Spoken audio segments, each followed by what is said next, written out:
नमस्कार दोस्तों, पूजनीय श्री पंडित प्रदीप जी मिश्रा द्वारा कहे गए कुछ उपाय हम आपको बताने वाले हैं। आप लोग अगर शिव महापुराण के दौरान कुछ उपाय बताए जाते हैं, उन्हें नोट नहीं कर पाते हैं या याद नहीं रख पाते हैं, तो उन्हीं उपायों को हम हमारे चैनल के माध्यम से आप लोगों तक पहुंचाते हैं। आप लोग इन उपायों को करके अपने जीवन को सार्थक बना सकते हैं। आइए जानते हैं एकादशी का उपाय। एकादशी का दान बहुत ही महत्व रखता है। आप व्रत रखते हैं तो अगर आप एकादशी का दान करना चाहते हैं, उस किए गए व्रत का दान आप किसी के जीते जी ही आप किसी को करेंगे तो वह आपको उसका फल प्राप्त होगा। अगर आप एकादशी का दान किसी मरे हुए व्यक्ति के नाम से करते हैं तो उसका कोई महत्व नहीं होता। अगर आप एकादशी का दान किसी बीमार व्यक्ति के लिए या फिर किसी ऐसे परेशान व्यक्ति के लिए करते हैं जो आर्थिक स्थिति से गुजर रहा हो या बीमार हो या अपंग हो गया हो या कोई भी संकट आ गया हो उस पर, तो आप उसको अपनी किए गए एकादशी के व्रत का दान करें। उसका किया गया दान आपको 100 गुना फल देगा।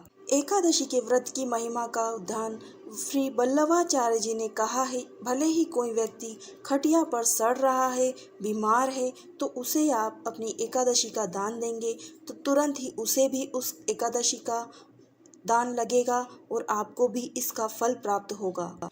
किसी के मरने के बाद दान दिया गया वह दान नहीं कहलाता। अगर कोई मर जाता है तो उसकी आत्मा 10 दिन तक घर के पास आसपास रहती है, घर की अटरिया पर रहती है। 10 दिन के बाद जीवात्मा चली जाती है। फिर 3 दिन में उसे भोग भोगना पड़ता है। 3 दिन नरक का भोग भोगती है, फिर उसके बाद स्वर्ग का भोग भोगती है। 18 दिन में उस जीवात्मा की प्रोसेस पूरी हो जाती है। 18 दिन के बाद उस जीवात्मा को धान के खेत में पटका जाता है। धान मतलब चावल के खेत में पटका जाता है।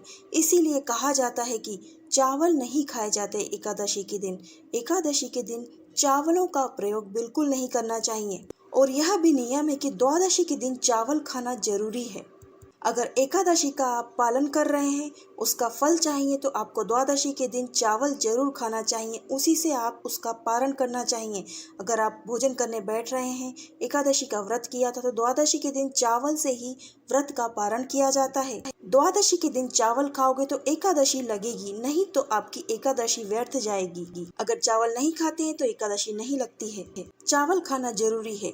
इसलिए धान के खेत में जीव को छोड़ा जाता है। उस धान के खेत में जीवात्मा रहती है, उसमें चिड़िया भोजन करती है, कोई भी जानवर भोजन करता है और वह मनुष्य के रूप में जन्म लेता है। इसलिए कहा गया है कि एकादशी के दिन चावल नहीं खाए जाते हैं और द्वादशी के दिन चावल खाकर ही पारण करना चाहिए। इस व्रत को खोलना चाहिए। जीव हत्या का दोष लगता है अगर हम एकादशी के दिन चावल खाते हैं तो आप भी ध्यान रखें। अगर आपके घर में चावल बनता है तो आप उस चावल को बिल्कुल ना खाएं और इस बात का ध्यान रखें कि एकादशी से भी भूल से भी चावल ना बने। एकादशी के दिन विशेषकर आप नोट करके रख लिया करें, अलार्म लगा दिया करें कि आज के दिन एकादशी है और चावल नहीं बनेगा घर में। चावल से बनी वस्तुओं को भी नहीं खाना चाहिए। चावल से बने कोई भी पकवान नहीं खाना चाहिए। चावल का बिल्कुल भी प्रयोग नहीं करना चाहिए एकादशी के दिन। यहाँ तक कि पूजा में भी चावल का प्रयोग नहीं करना चाहिए। आप तिल का प्रयोग कर सकते हैं। द्वादशी के दिन चावल खाने से हमारे जो भी पुण्य होते हैं वह हमें एकादशी के व्रत से मिलते हैं।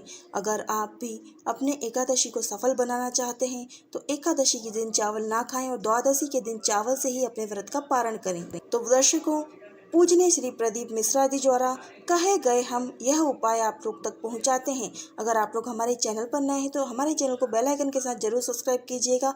बगल में बेल आइकन दिख रहा होगा, उसे भी प्रेस करके ऑल पर क्लिक कीजिएगा ताकि हम जब भी कोई उपाय बताएं आप तक सबसे पहले पहुंचे और आप अपने जीवन को सार्थक बना सकें। दोस्तों, हम मिलते हैं अगले वीडियो में। तब तक के लिए श्री शिवाय नमस्तभ्यम।